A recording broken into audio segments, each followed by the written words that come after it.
I'm your host, Lou Carter, founder of Most Loved Workplace. The Leader Show brings together executives and leading thinkers to bring into focus our collective purpose and passion for what we do and where we do it. The search for occupational fulfillment, happiness, pride, and passion starts here.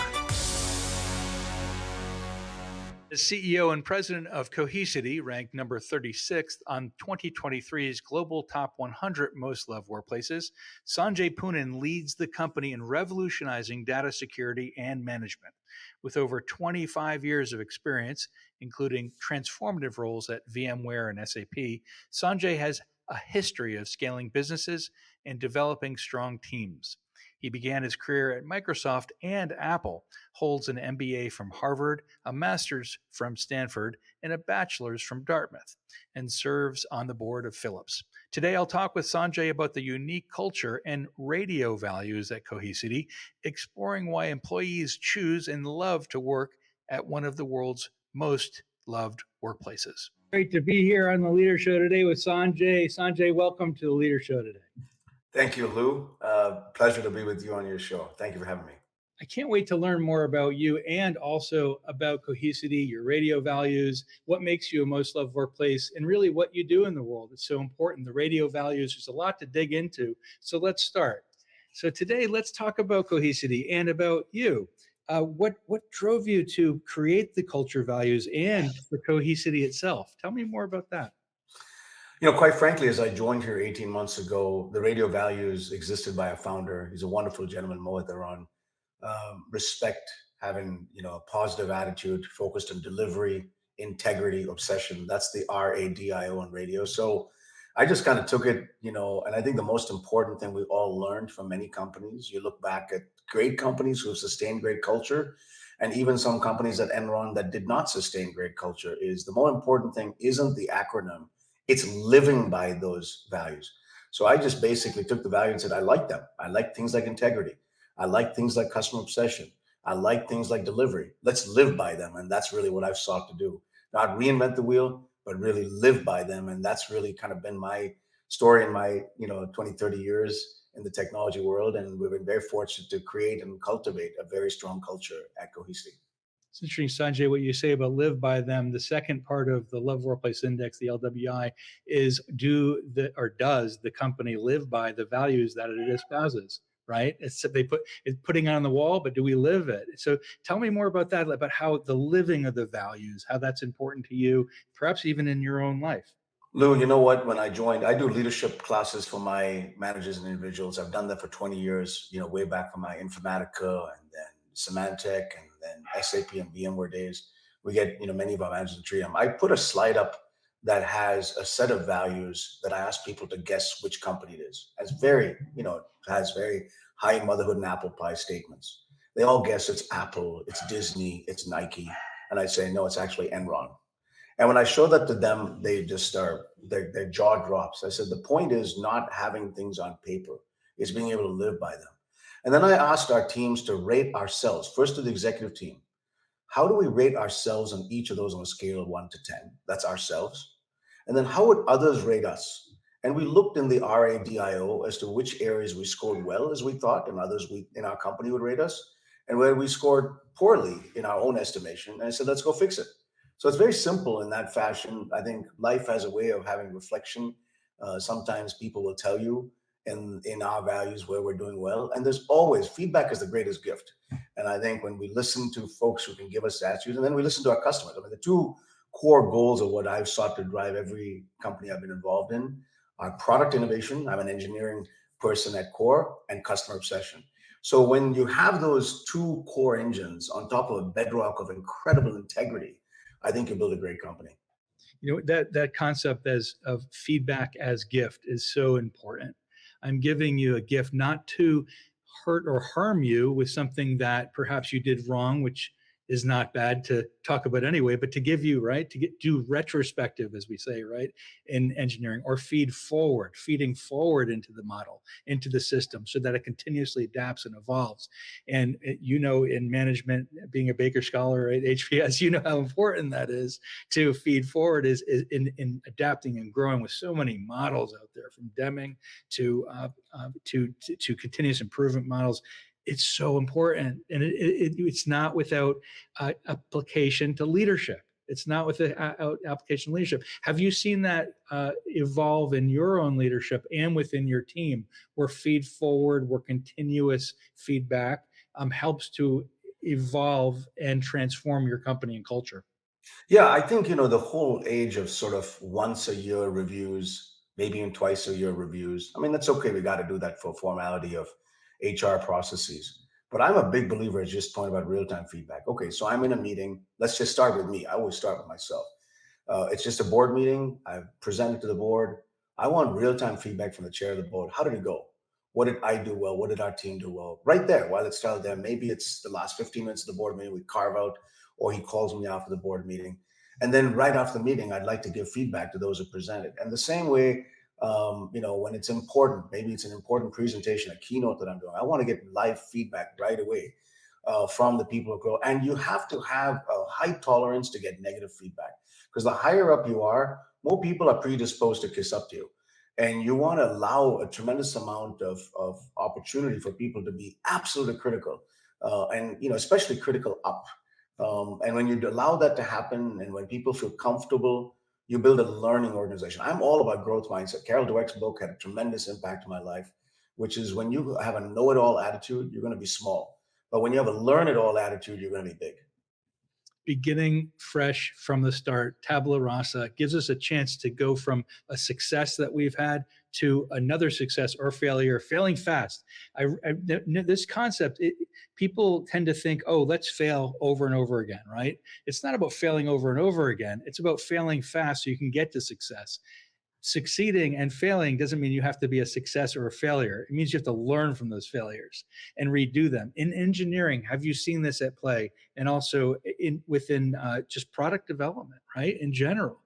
And Yeah, absolutely. I mean, when I tell my own life story, sometimes in our leadership classes, I tell people to plot their life journey. Just a simple x-axis is time, and y-axis is the ups and downs of their life.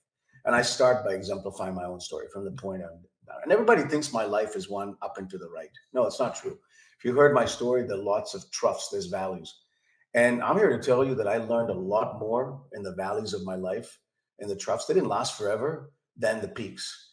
And anybody who tells you they're up and to the right is kidding yourself, or I want to meet that person, or they're lying. All of us, I look for people who failed and can be honest about it. Obviously, if you're continually failing, then there's a problem. But the lessons of what you've learned from your failure are tremendously important to keep you humble and hungry. And that's super important. Another example is just integrity. We need to have a low tolerance for low integrity. I love Warren Buffett's line. He said he looks for three qualities in people. Number one is energy, that's passion. Number two is edge, that's sort of intelligence. And the third is integrity. And he said, if you don't have the third, the first two will kill you. And that's another area where we want to teach our organization to not tolerate lack of integrity. That's actually one where I want to fail quickly and remove people from an organization who don't have high integrity, because they're often the bad apple that's going to bring the entire basket down.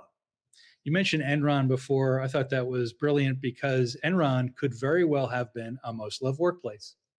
It could very well have had all of these wonderful attributes of integrity, of ethics, of alignment of values and vision. And people just didn't know, or perhaps did know, that at the top, there was something incredibly wrong, right? It's something incredibly wrong. And that's really what you're saying, is we must ensure integrity inside of our company, so that it is aligned truly with the actions and behaviors of what we're espousing. Yeah, I'd agree. I mean, I think there was a collapsal loss of integrity at the top. And I think integrity, has to start at the top. I often model what I call servant leadership. If we as leaders invert the pyramid, everyone's sort of, thinking, what's the CEO going to command and control down the organization? And I show this picture of a set of birds sitting on various different levels of a tree, and the chief bird sitting at the top of the tree. And what do you think the birds at the bottom of the tree are looking up and seeing crap falling downhill. Okay, I'm just being PG-13 on your show. So the fact of the matter is, when you invert the tree and the chief bird that's at the top of the tree says, listen, I'm actually serving that engineer who's writing code, or that rep who's selling code. And in a software company, we have two engines: people who write code and people who sell code. And when you really realize the power of your organization is at the bottom of the pyramid, you invert it. And all the layers in between, we're kind of, administrative layers that are helping. But the power of an organization, never forget, is at the root level of the company. 80, we found it, that 80 to 85% of the Glassdoor Indeed reviews come from the front line, right? So the other, 15, whatever percent, 20% is actually the top executives. Why? Because we're talking to them all the time. We're connected to them all the time. We're missing this enormous 80, 85% of people who are making these horrible comments because of the lack of communication. I think that's so true. I think Jack Welch used to say, if you're an executive, you need to count the number of times people at the field level are calling you versus you calling them. It's a good index. I've always thought about that. If I'm connected to the reps of this company, to the engineers of the company, and they feel so accessible that they can email or call me, I can't probably offer them, service as the company gets bigger. But at our size, I need to be accessible to the root levels of the organization. I love sometimes not just the executive staff meetings we do every week, but I love the coffee. We call it coffee corner. We do them over virtual or physical meetings where I just meet with the first level, leaf level people in the company. I learned the most, Lou, about our company in those meetings. That's the thing. The front line, staying the front line. Jack always talked about that. I worked with Jack 20 years ago, and I never forget sitting with him. He was doing a satellite broadcast and learning satellite broadcast, and he said this to me, and I think you see it too. So far too often we find that companies blame and scapegoat leaders. We say, you made a mistake, we can't really work with you anymore, right? Or you're going to be that same person who made that mistake, and we're going to forget about all of the rest of these times, right? So he said, stick by your people when they succeed, and stick by them even more when they fail, right?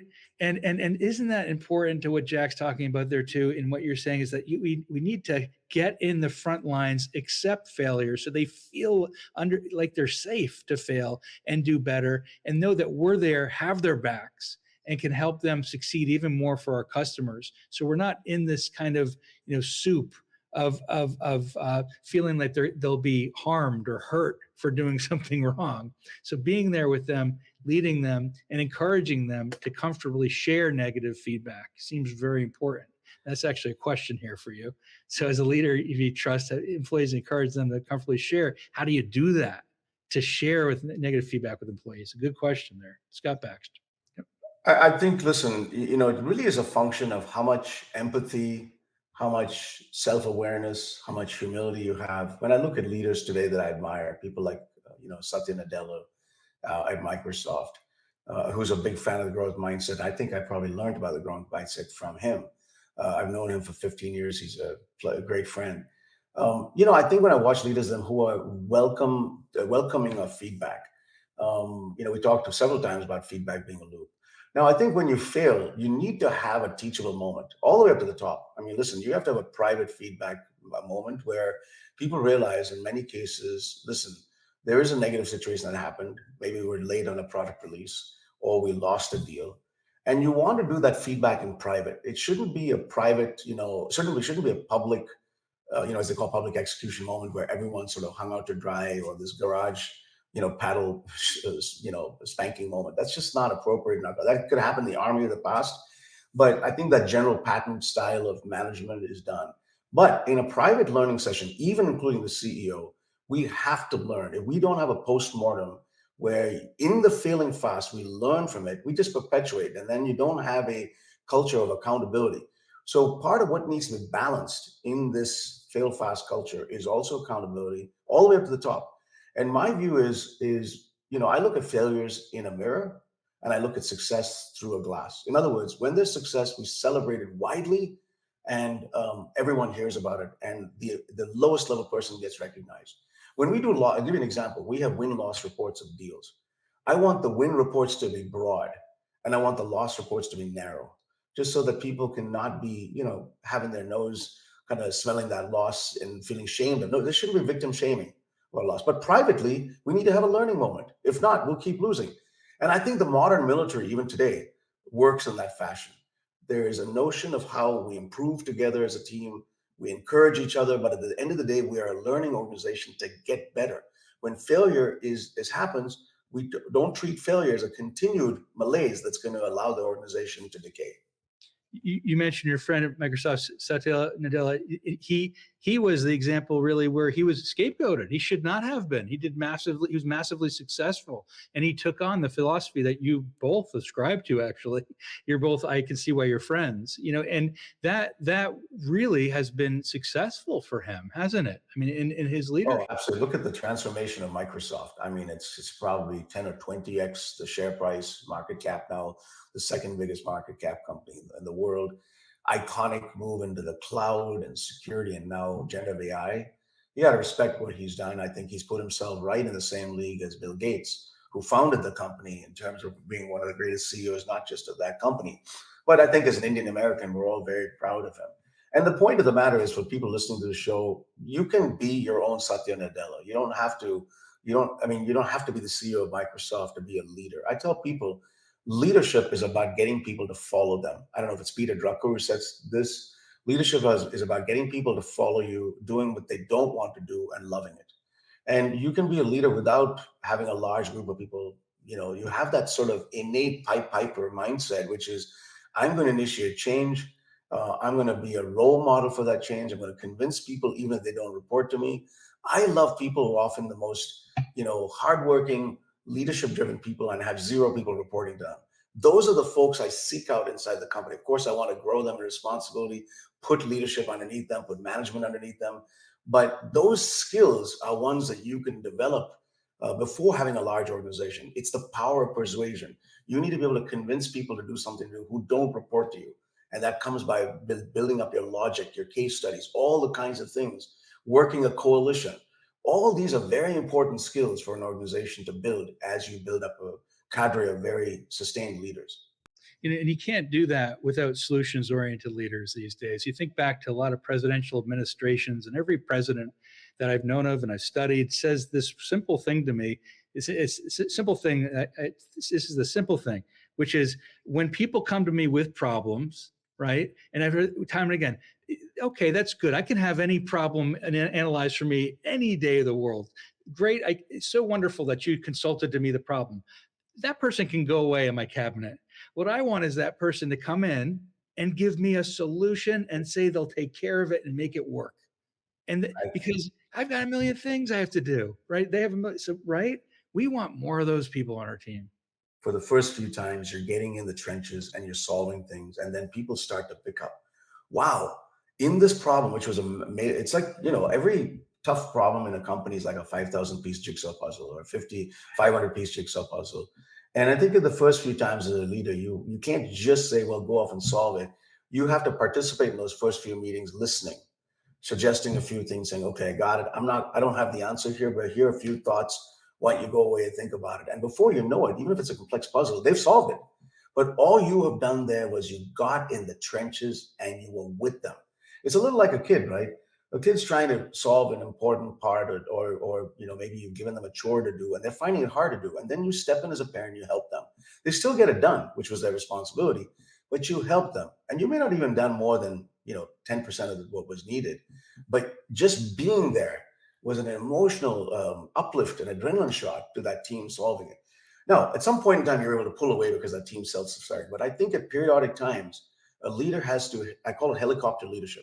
You have to be at 50,000 feet level, and then you've got to bubble down and not solve it for them, but be there in the trenches with them, and then bubble back up. And then when they solve it, give them the credit. When you exercise that type of leadership, people are like, listen, when I need help, the CEO is there to help me, not because he or she's trying to take credit for it. He's trying to help, generally help.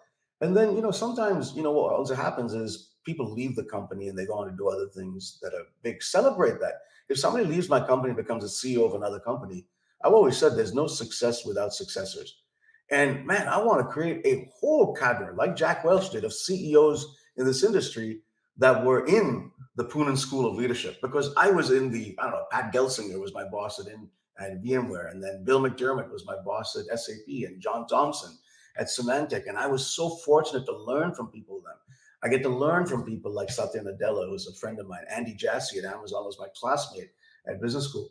So I think whoever your role models are, at some point in time, those become your story. And you have to both teach and start learning. At some point in time, if you've been learning, you have to start giving back and teaching. We should change the word history, her story to our story, right? Because it really is about that. It's who the people along the way that have helped build us up and those that we give back to, right? Pay it forward is an enormously powerful model of giving back, of giving honor to those who have helped us get to where we are. Our mentors, our gurus, for that matter, right? That we can bring with us when it's showtime. One of the ways we try to facilitate that, Lou, is to be very active in our community.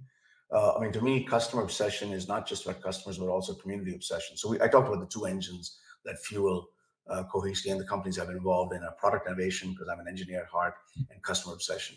But I think another C, other than the customers, the community. And I encourage our company just on a voluntary basis. No, this one's not obligatory. Serving the customer and innovating is obligatory to the company, but especially in November, which is Thanksgiving time here in the US, but there's other times in other parts of the world, to get involved in your community. We serve in, Feeding America, Second Harvest here in the Bay Area, and pack food. Or we go to the Salvation Army Soup Kitchen and help. There's another team, there's another organization called City Team that serves homeless people. You pick your favorite charity that you want to serve and get a group of people, 5, 10, 15 people, and get them to serve the community together with you in that group. It's probably 4, 8 hours, maybe one day a year, or maybe 3, 4 times a year. Gosh, it's an incredible way, Lou, to build teamwork, but you also discover things about people. And, I've always believed it's more blessed to give than to receive. In that giving, you actually develop a great amount of joy, and you build a better fabric of your team. Absolutely. And that goes to another topic, which is employee resource groups. These communities that are formed, the volunteer group you have is an employee resource group, and having those enables us to see the power of how we can feel connected, not just to our ERGs, but to the larger company, because of your giving that honor to who we are as individuals. Tell us more about those, your ERGs. Yeah, I think what we try to do with the resource groups is really make them a bastion of support.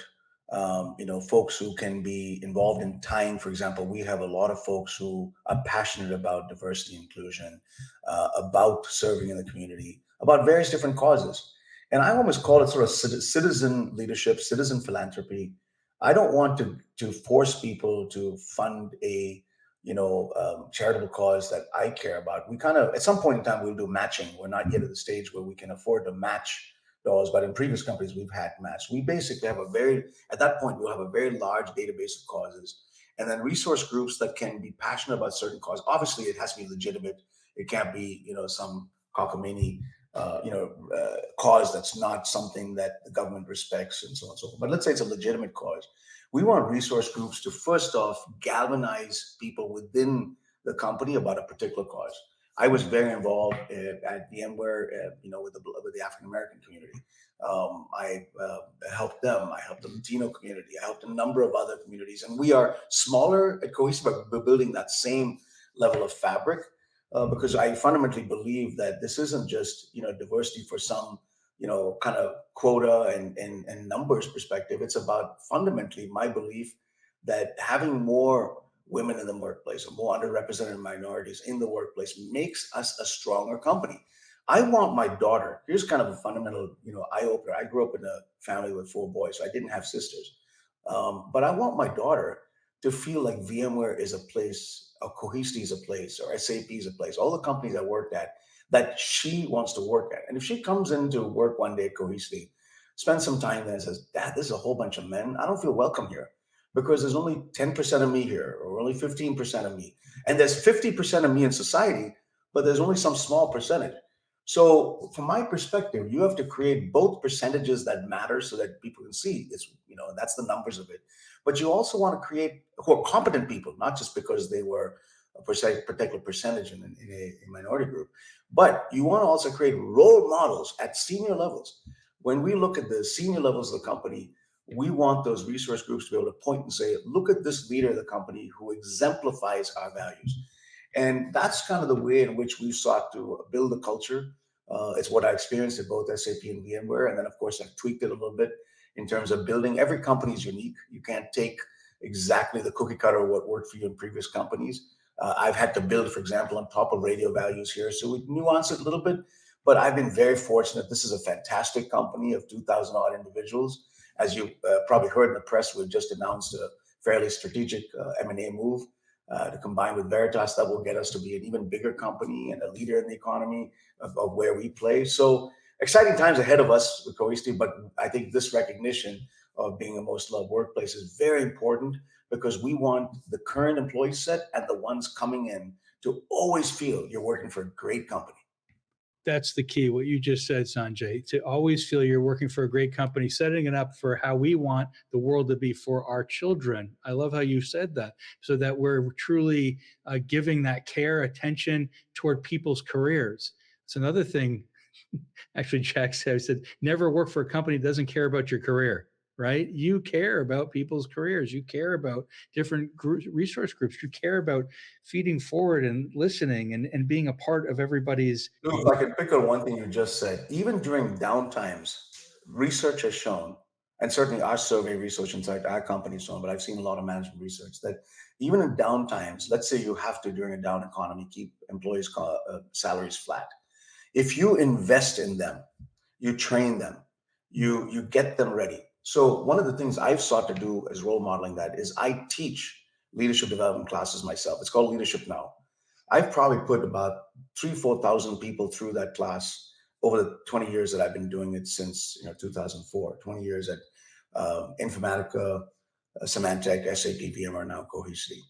And I don't outsource that to some HR consultant. They're good people who could do that, but I want to teach that for 4, 6, 8 hours, block that time out and do it. And then I ask people to exemplify that themselves. When you invest in people, right now, for example, it's an AI revolution. I want everybody in our company to learn about generative AI. We're going to help teach them. We're going to put them through classes. Some of that are going to be taught by internal people. Our founder, Mohit, knows a lot about generative AI. He's going to teach some classes on that. So we're going to basically, create that learning organization. When you do that, Lou, people appreciate it. We happen to be in an actually advancing economy now, so it's good. But during tough times, I tell people, all leaders invest in your people. No doubt. With the Gen AI revolution, it's essential. You mentioned that one employee in your company who is lone, but they're still leading, and they don't need a massive amount of employee to do that. There is the AI billionaire today, meaning that one person who can generate $1 billion on their own. Right. So if that's the potential, we really must invest in AI leader dev as soon as possible. And it looks like you're doing just that. Do it in a responsible way. One of the things, AI is a little bit like fire. It can keep us warm. It could burn down a house. And there's so much talk about this. We could have a whole different show just on responsible AI. But one of the things that we're emphasizing is responsible AI. We have obviously some, incredible innovation we announced last week called Gaia that's patent pending. It's just going to blow away our industry and its innovation. But part of the tenet of Gaia is responsible AI. It's outstanding. It's outstanding what you're doing. I'm going to get over to your Leadership Now courses with Sanjay Poonen. That sounds like a great leadership course that you've been putting a great deal of your effort and time into, which shows a lot about who you are as a leader. Truly awesome. Sanjay Poonen here on the Newsweek Leader Show today. Most Loved Workplace at Cohesity. If you'd like to check out more, first of all, to apply, right, as well to Cohesity and become part of this awesome team and get an incredible leadership education and be part of this new future Check out Cohesity, a most loved workplace. Absolutely amazing today. Sanjay, I found very few leaders like you who are truly dedicated inside of this essence of what leadership is all about. Nobody better to do it than you. Sanjay, thanks for joining us here today. Tremendous honor, Lou, and thank you for awarding us this position. We take it with a great amount of humility and hunger and want to keep being a great place to work.